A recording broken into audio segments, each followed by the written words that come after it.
السلام عليكم ورحمة الله وبركاته. ازيكم حبايبي؟ عاملين ايه؟ يا رب تكونوا بخير. النهاردة ان شاء الله هنعمل مع بعض احلى صينية سمك في الفرن. هنعملها بطريقة سهلة جدا وبسيطة وبتتبيلة فعلا روعة. يلا بينا نشوف هنعمل صينية السمك القمر بتاعتنا دي ازاي.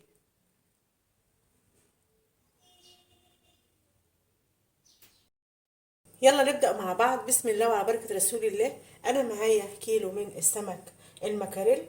انا منضفاه ومقطعاه قطع بالشكل ده. ومعايا طماطمايه وبصلايه كبيره مقطعه شرايح وثلاث عيدان من الكرفس.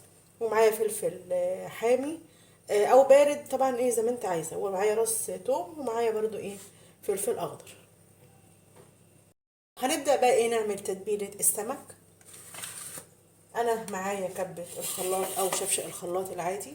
هحط فيه الثلاث عيدان من الكرفس والطماطمايه وراس الثوم والفلفل الحامي. وهنضربهم ايه مع بعض كده في الخلاط. نضربهم كده ايه في الكبة.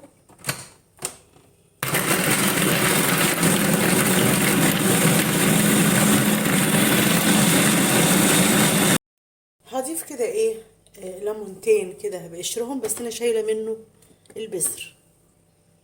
هضيف حوالي ربع كوبايه من الخل. وهضيف نص كوبايه من الزيت.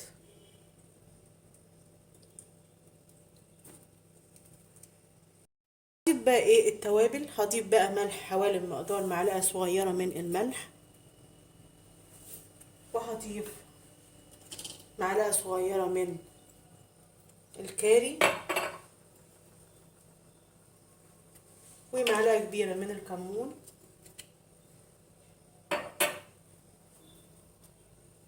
ومعلقه صغيره من الشمر.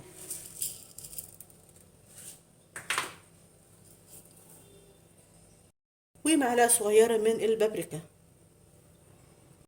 ومعلقه صغيره من الفلفل الاسمر. ارجع اضرب المكونات دي كلها كده مع بعض.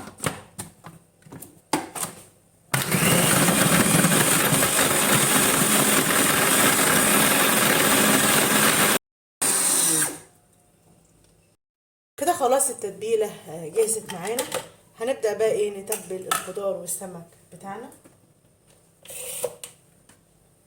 انا معايا بوله فيها جزر انا مقطعاه حلقات بالشكل ده.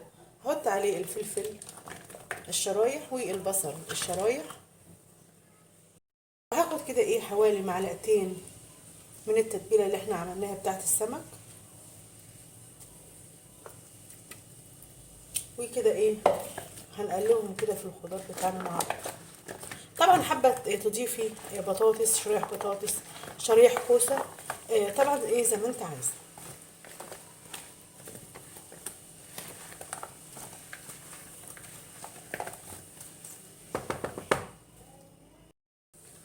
انا جبت صينيه عشان هتبل فيها السمك. هبدا بقى كده ايه ارص الخضار بتاعي.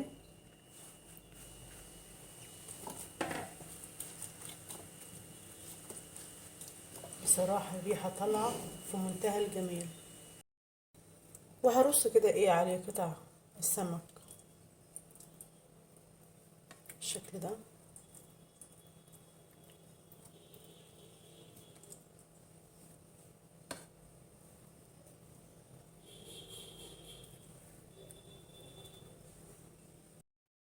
هنزل بقى ايه بالتوابل.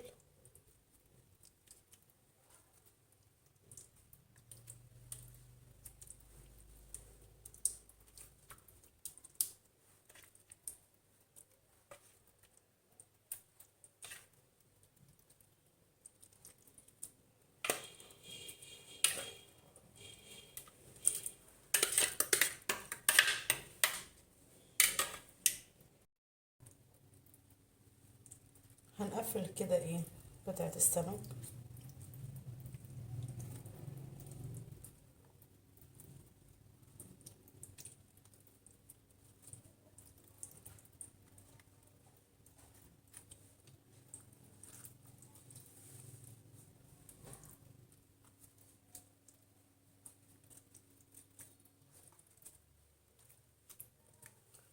وهجيب بقى ايه باقي التتبيله كده ايه، هرشها كده ايه على وش السمك.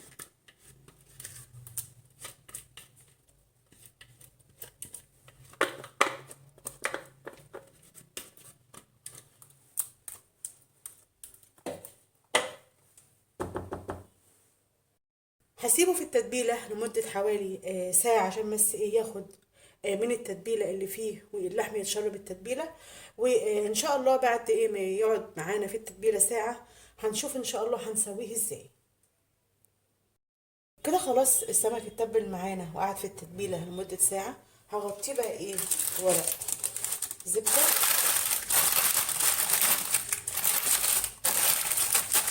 وبعد كده ايه هغطيه ورق فويل،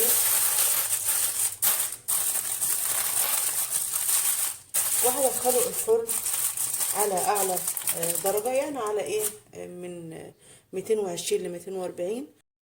هيقعد في الفرن حوالي نص ساعة. طبعا آخر 5 دقايق من التسوية هنروح طافيين الفرن ومشغلين الشواية. هنحطه تحت الشواية ايه يدي معانا لون من فوق، بس أهم حاجة تفضلي واقفة جنبه عشان ما يتحرقش منك. ولما يستوي إن شاء الله هنشوفه مع بعض. وبكده خلاص السمك القمر استوى وبقى معانا بالشكل ده. بصراحة الريحة طالعة في منتهى الجمال.